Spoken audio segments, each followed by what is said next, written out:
Now this is a tool I was talking about. I call it a brake spoon.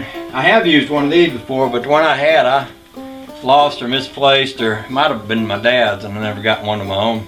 The way this works is a little notch in the back of here. You reach that in there and you hook that in that little star wheel that we loosened up, and you flip it down. Every time you flip it down, you're turning that star wheel, and that expands that thing so the bottom of those brakes come out until this doesn't turn freely anymore.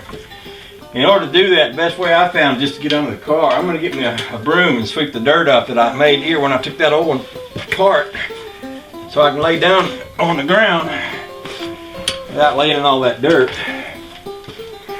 And then I'll crawl in there and I'll adjust this one, I'll adjust the other. What I've done here is I got me a little piece of ruggage to lay on.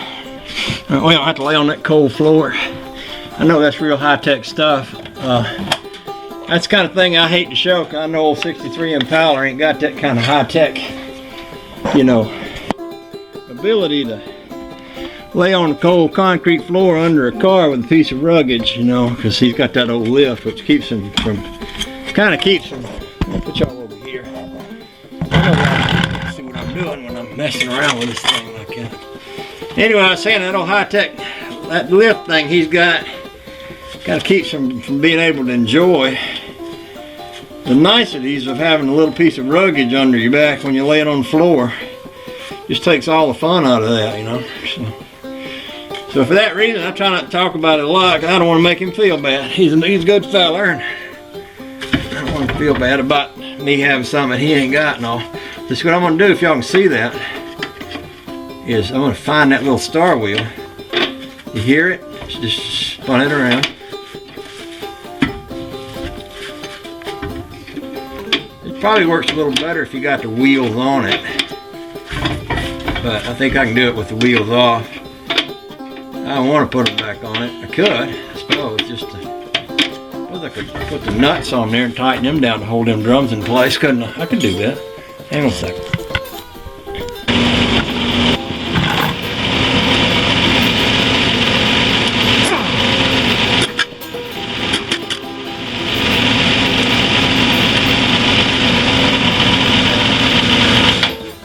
All I did was I just put a couple nuts on them wheels so they'll be firm. They won't be all flopping about while I'm under there making that adjustment. Oh, let's go back under here. I suppose this would be a good time to take a look at my filter. I remember when I put that filter in that gas tank on the back of it here about a month or so ago. Well, see, it's got a little stuff in it, but not bad. I'd say it's doing its job. And it ain't right full of gunk like it was before, so that's a good thing. Okay, so, anyway, as I was saying, see, I'm using my little tool here. I'm just turning that. And I'm turning the wheel. I know I'm turning it the right way, because where it was tightened all the way down, it'll only go one way.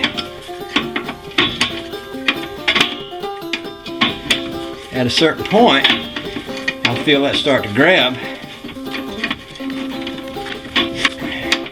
A lot of the newer cars, well I say newer, back during the 70s they've invented these little self-adjusters. And they would fan this little star wheel when you hit your brakes, and they would kind of automatically adjust that if it wasn't tight. They worked okay at first. After a while, maybe not, but, you know, they work pretty good. It's starting to tighten up a little bit. Feel that? I could probably stop. In fact, I'm going to stop there. Turn it the other way. Loosen it a little bit. I hear the wind blowing out there. There. I'm going to leave it right there. We'll go over and we'll do the other side. Y'all want a quick look underneath the car while we're here? We'll take a look.